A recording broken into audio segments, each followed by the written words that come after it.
Beth, and as many of you know, I've been working as an assistant language teacher on the JET program since last September. So I thought it'd be a good idea to share with you some of the ideas I've been using for my English lessons. I know from the comments that a lot of you are currently teaching English in Japan or are interested in doing that in the future, so I thought it'd be useful for some of you. So let's get started. So the first thing I want to show you today is my question wheel.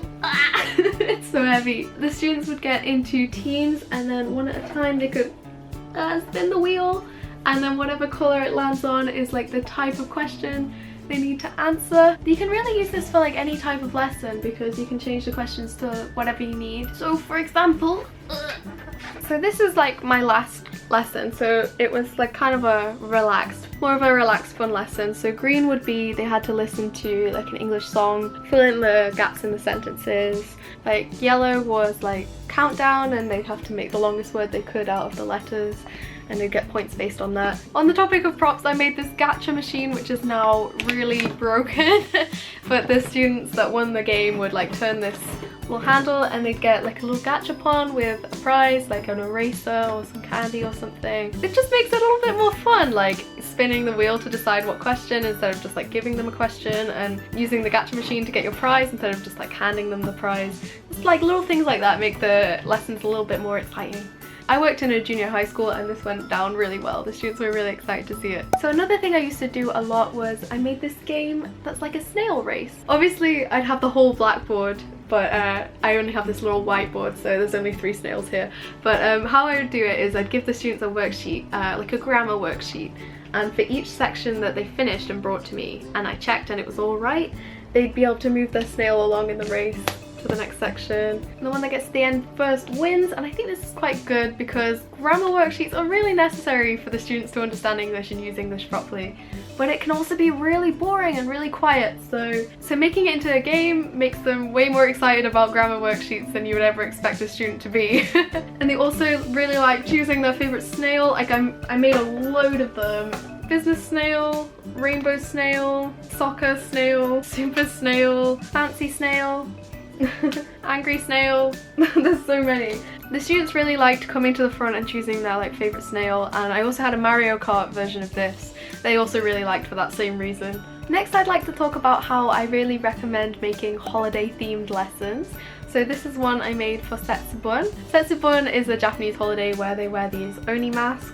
So what I did was I made this oni face, and then I made a quiz or a worksheet for my students, and for every question they completed they'd get a little part of the face, like the eyebrow or the eye or whatever, and then they'd stick it on the blank face until they had a complete mask at the end of the session. Again, this is for junior high school and it was an all-girls school, so they really enjoyed this. I'm not sure if a high school class would enjoy it, but I like it.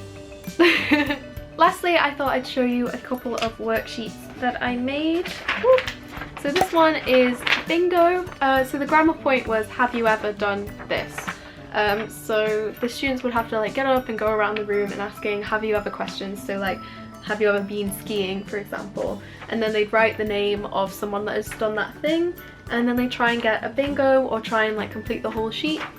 And the first one to do it gets a prize, and I think it's really good because it gets them up and talking to people. Something I've experienced is that Japanese students are generally quite shy about speaking English, so it was really good to have this like really fun, energetic lesson where they're all getting up and walking around and talking to people, and because everyone's speaking at once they feel like less nervous about it, and yeah, they had a lot of fun with this one. The final thing I want to show you today is this lesson I made about animal sounds. So I drew all the pictures there. That's me as a teacher. So what I did was they had to listen to What Did the Fox Say? Which I'm sure you've all heard, but it's completely new to these Japanese students. And they had to fill in these like bubbles, like cow goes moo, based on like what they're listening to in the song. And then it gets to the what does the fox say thing, and if you haven't heard it, like the guy just makes like loads of really crazy noises, and most of the students just like laughed and realized it was a joke straight away, but some of them were like, oh my god, and they were like trying to frantically like write down all the things the guy was saying. And it was really funny, and music lessons go down really well, and I had students coming up to me and talking about this lesson like ages afterwards, so I know that they really enjoyed it. So yeah, I hope this video has given you some inspiration about ideas you can use in the classroom and to the new Jets that are taking over in September. Don't worry, you're gonna be great. So I hope you enjoyed this video, and if you did like it, then don't forget to leave a like, and thanks for watching. Bye!